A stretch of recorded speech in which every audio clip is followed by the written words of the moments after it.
Well, you know, someone with ADHD should not just raise your hand, oh, where to go next, without reading an email. I just have to laugh because, at myself, that is, because Pat sent an email asking if who wanted to do a talk, and everyone's always usually like, ooh. And I hit that reply button, almost as if I'll do it. So, coming together for our future means a lot to me in many ways because we don't realize the seeds that we are planting. And it could just be a seed that will grow teaching someone how to breathe so they can sleep at night, or for our future of the Tai Chi for Health Institute and our community. It's going to get a little personal here for me because one of the people that you all have impacted was my mom. My Tai Chi family would come to Toledo and they got to stay with Mom. If they went like this first, oh, look at that, they're raising their hand, I did. And so it was so much fun for her, and it brought her so much joy to have you come stay with her. And some people called her Dorothy, Miss Dorothy, Dottie, and even Mama. And she was there listening. She didn't know how to do Tai Chi. Who's your hardest people to teach? Your own family, right? But she was there listening to all the conversations. And you engaged her. Dr. Lamb came in 2022 in the fall, and Mom's health was failing. But she still opened her home. And many people came. We had people from West Virginia, Utah, other parts of Ohio, and even New Zealand. The person who came from New Zealand, Helga, she even stayed an additional week or so afterwards, which was so amazing, which really helped me, because Helga is a caregiver, and Helga was able to help me understand some things too, to help Mom to eat a little bit more. Well, December 30th came, and Mom was doing pretty well. And she said, as she sat in her recliner, because I was living with her at the time, and I sat in my recliner as we faced each other, and she said, you know, I really like your Tai Chi friends. I really enjoyed when they came and stayed with me. They were really good people. And then we started talking about, I can't list all of you, but everybody who came and stayed with her, and where they were from, and even one named Hong, who she ended up calling Jane because she couldn't stay home.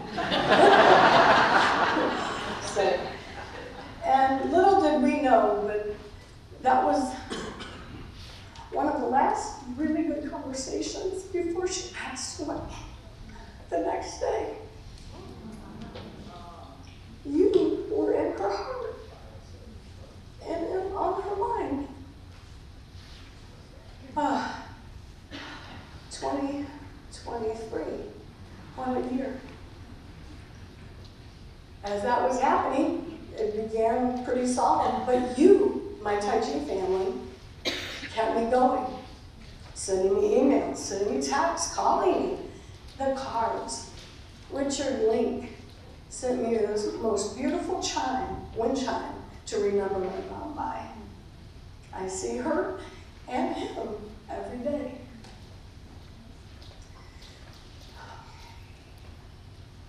In the fall of 2023, Jim Starshak bailed on me as we were supposed to go see Dr. Lamb in Kansas City, Missouri. But my knight in shiny armor, my husband, I'm going to drive you because I don't want you to go alone. And plus, it was a vacation. He got to go and he got to take his drone to show Dr. Lamb. And he was a drone pilot, and he was the public information officer for the Toledo Fire Department. We had a really good time, and I'm so grateful to seize that opportunity because In our world, my Tai Chi friends called him Mr. Becky. It was great. I loved it. At one of the conferences, at the end, Butch would come and he would help me clean up. I was the workshop manager at that time, help me get things together. And on the Friday, he would walk around with Dr. Lamb taking pictures, and he just really enjoyed helping us out. But nobody knew his name, so they just nicknamed him Mr. Becky, so I love it. Well, on December 1st, Butch had an accident at work, and that month he was suffering, and he asked me one day, he's like, could you teach me that Tai Chi breathing you're always talking about? So he was listening to seeds were being planted. So unexpectedly, Butch passed on January 1st of this year. But my family here,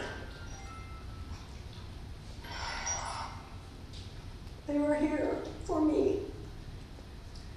The USTCC, they posted it on Facebook to get the word out. Cards, messages, phone calls, visits. People came in person from New Hampshire, Chicago, other parts of Ohio, Indiana, to come to his visitation and to come to his funeral. You have to realize this is an honor funeral, and there were over 2,000 people at the visitation and over 2,000 people at the funeral. So it was quite overwhelming for my family. I was getting messages from all around the world because they streamed it online. Because not only were my family here in the States, but my international family with TCHI at that funeral. Richard Link sent me a card thanking me for sharing Butch with all of you, even though he was himself struggling. That's a family. Seeds were being planted even during this because you, my family, sent donations to the Toledo Firefighter Museum and the Toledo Fire Benevolence Fund. And they came to me and like, what is this Tai Chi? I said, that's my family. And so I ended up being asked to speak at the Ohio Firefighters Association conference, and there's over 300 people, firefighters. And it's not easy always sharing Tai Chi, right, with firefighters and police officers, but getting them to understand. Plus, they had me sharing at 7 a.m. after a long night of firefighters, and if anyone understands what happens the night before, I thought there might be some people laid out on the floor when I got there from the night before. But they did. I had about 35 people come. And so seeds were planted. They may not get to do it now, but they have a better understanding. I actually have a retired fire chief attending my online sessions now. One seed at a time, right? That's right. So I just want to thank you all for all of your love, all of your support, and get out there and plant those seeds. Even if it's a 90-second, not 90-second, 90, that minute and a half of telling somebody about Tai Chi, what it is, and make it fun. Even if it's just teaching someone how to breathe. Butch loved watching us demonstrate, and he loved promoting me doing what I did. And actually, he just left me too soon. Thank you.